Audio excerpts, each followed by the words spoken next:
Hello guys, welcome to hit TV. నేను మీ నిహాల్. ప్రస్తుతం మనతో ఉన్నారు senior political analyst KS Prasad గారు. సార్ నమస్తే సార్. నమస్తే అండి.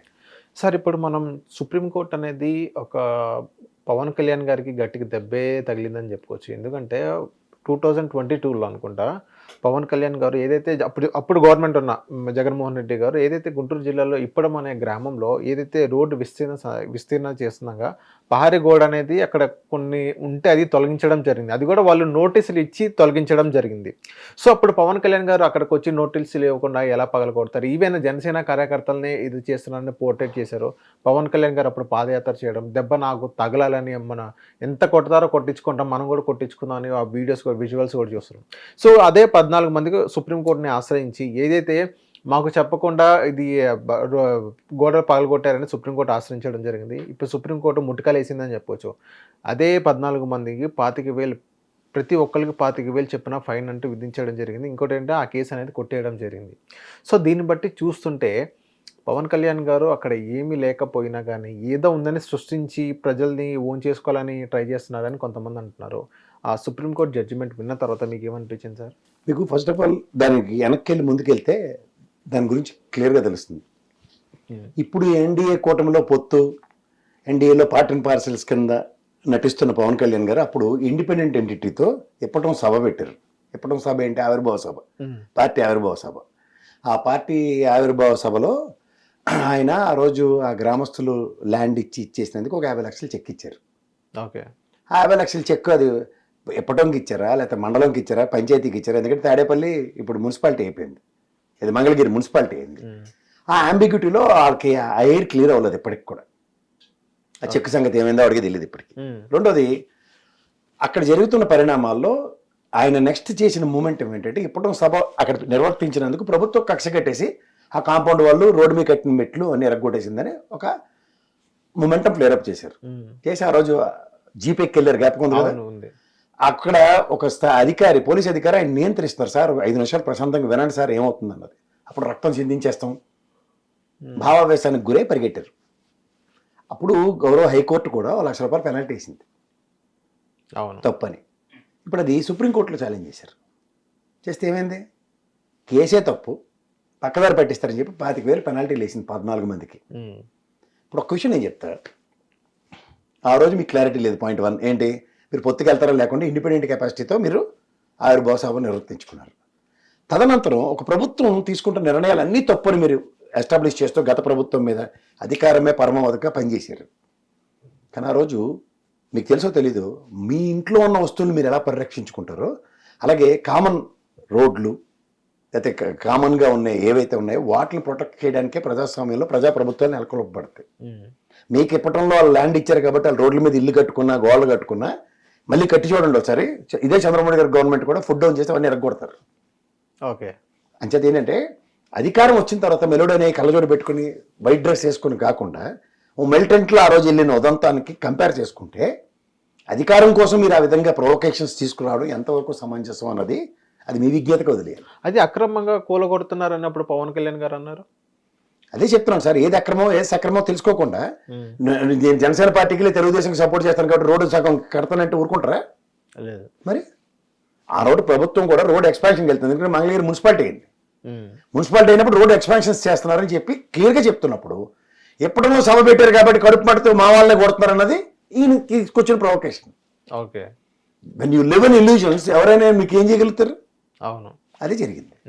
అంచేత సంబంధిత హైకోర్టు కానీ సంబంధిత గౌరవ సుప్రీంకోర్టు కానీ ఇచ్చిన వెరడిక్ట్స్ని కూలంకషంగా పరిశీలించిన తర్వాత ఇప్పుడు ప్రభుత్వ పరంగా మళ్ళీ ఏ జీపో కారో బస్సో వేసుకుని ఎలా వెళ్తారో వెళ్ళమనండి ఒకసారి. ఇప్పుడు వెళ్ళి ఏం పెనాల్టీలు కట్టక్కర్లేదు, నేను చూసుకుంటానని. ఎందుకంటే మన సీజ్ ద షిప్ అప్పుడు కెమెరా వేస్తే నేను చూసుకుంటానన్నారు కదా. అలా ఇప్పుడు గౌరవ సుప్రీంకోర్టు ఇచ్చిన దాన్ని నేను చూసుకుంటానని చెప్పానండి. వాళ్ళకి చూద్దాం. అంటే ఆ 25,000 ఈయనే కడతారు అనుకోవచ్చు కదా. మీరు అలాగే ఉంటుంది, ఇంకా మీరు కూడా అలాగే ప్రవర్తి చేయండి. ఎక్కడ ఉన్నారు సార్ మీరు కూడా, మేము కూడా ఎక్కడ ఉన్నామండి. ఒక పరిస్థితి అక్కడ ఏ విధంగా అట్రిబ్యూట్ అయిందో చూడమనండి, ఎవరికి ఎలా అనుభవించుకున్నారో చూసుకోమనండి, ఎవరికి అనుగుణంగా నేను మలుచుకున్నారో గమనించమనండి. ఇది ప్రజలు గమనించవలసిన విషయం. అవును సార్. ఇప్పుడు పవన్ కళ్యాణ్ గారు అక్కడికి వెళ్ళారు. అక్కడికి వెళ్ళిన తర్వాత అక్కడ సమ్ సార్ట్ ఆఫ్ పీపుల్తో ఒక గొడవ చేయడం, ఒక ఇల్యూషన్ క్రియేట్ చేయడం జరిగింది అక్కడ ప్రజలతో. సో నెక్స్ట్ అది డ్యామేజ్ జగన్మోహన్ రెడ్డి గారికి అయింది ఆ ఏరియాలో. ఎందుకంటే కదా ఇప్పుడు నాకు తెలిసి ప్రజాస్వామ్యంలో ప్రొసీజర్ ఉంటుంది. ఇప్పుడు ఉదాహరణకి మీరు ఒక పార్టీ ప్రెసిడెంట్ అనుకోండి, స్థానిక ఎమ్మెల్యేకి నిలువరించాలి ఫస్ట్, ఒక విన్నపం ఇవ్వాలి, బాబు ఏంద్ర బాబు మా వాళ్ళు ఇలా అన్యాయం చేస్తారా మీ నియోజకవర్గంలో అన్నది నెక్స్ట్ లెవెల్, ఓ డీజీపీ ఆఫీస్కో లేదా ముఖ్యమంత్రి గారికో లెటర్ రాసిన తర్వాత దాని మీద కరెస్పాండెన్స్ లేదనుకోండి, అప్పుడు ఈ కమ్యూనిస్ట్ పార్టీ భావజాలతో ఎస్ మేము ఉద్యమం చేస్తాం, నిరసన తెలియజేస్తాం అంటే ఒప్పుకుంటారు. ఏమీ లేకుండా లేడికి లేచిందే ప్రయాణం అన్నట్టు వెళ్తే కాన్సిక్వెన్స్ ఎవరు అనిపిస్తున్నారు ఇవాళ? నేనా మీరా? వాళ్ళే, పవన్ కళ్యాణ్ గారా? అంతే. అక్కడ ప్రొవోక్ అయిన పిల్లలు 14 మంది కుటుంబాలు బలయ్యారు అంతే. అందుకే కృష్ణ గారి సినిమా డైలాగ్ రెచ్చిపోతే చచ్చిపోతామని. వాళ్ళు ఎలాగో పార్టీ ఆఫీసులో రాజకీయాలు చేసేవాళ్ళు రెచ్చిపోతారు, ప్రజలు రెచ్చిపోతే చచ్చి ఊరుకున్నారు. ఇప్పుడు 14 మంది పెనాల్టీ పెట్టుకుని. ఇదే పవన్ కళ్యాణ్ గారి విషయం చూసుకున్నట్టే గతంలో కూడా 2-3 సిచ్యువేషన్స్ లో ఇలాగే అక్కడ జగన్మోహన్ రెడ్డి గారు తీసుకున్న డిసిషన్స్ ని ఏదో ఉందని అని అక్కడ ఇల్యూషన్ క్రియేట్ చేయడం జరిగింది.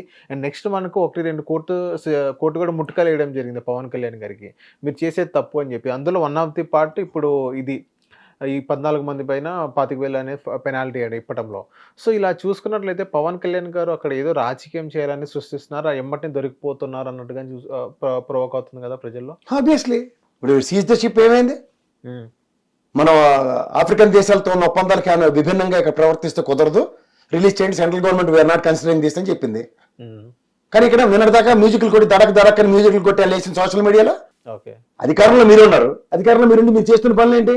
స్టార్ట్ మంత్రిని పనిచేయనివ్వట్లే, అవతల అనిత్ గారిని యువతల నాదెండ్ల మనోహర్ గారిని, ఈ రెండిట్లో ఇంటర్వ్యూ అయ్యాడు కదా ఇతను.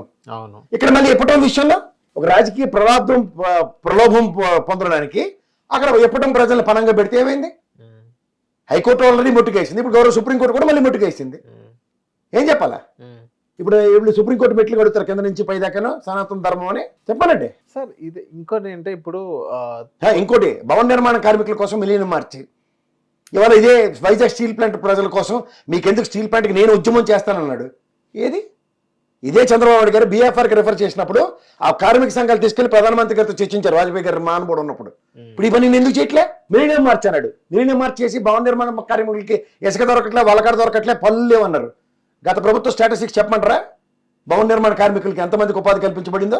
మరి ఎందుకు పవన్ కళ్యాణ్ గారు కానీ చంద్రబాబు నాయుడు కానీ ఇసుక అనేది దొరకట్లేదు విచ్చలవిడిగా? అసలు మా హయాంలో అయితే ఫ్రీగా ఇచ్చేవాళ్ళం, ఇలా ఒక టన్ను లారీలు అంటే 25,000 50,000 పెట్టాల్సి వస్తుంది, భవన నిర్మాణ కార్మికులు పొట్టగొట్టారని ఎందుకు అంటున్నారు? అన్నారు కదా, దానికి కదా నేను మీరు కాదు, గౌరవ సభలో శాసనసభలో జ్యోతుల నెహ్రూ గారే బాబు నన్ను అపోజిషన్ కింద కన్సిడర్ చేయకండి, ఇప్పుడు మీ పార్టీలో ఉన్నాను నేను, ఇలా జరుగుతుంది, గత ప్రభుత్వం ఇసుక విధానం బ్రహ్మాండంగా ఉంది, ఇప్పుడు చాలా ఇబ్బందికరంగా ఉందని ఆయన చెప్పాడు, నేను చెప్పానా? ఎంతమంది మాట్లాడుతున్నారు?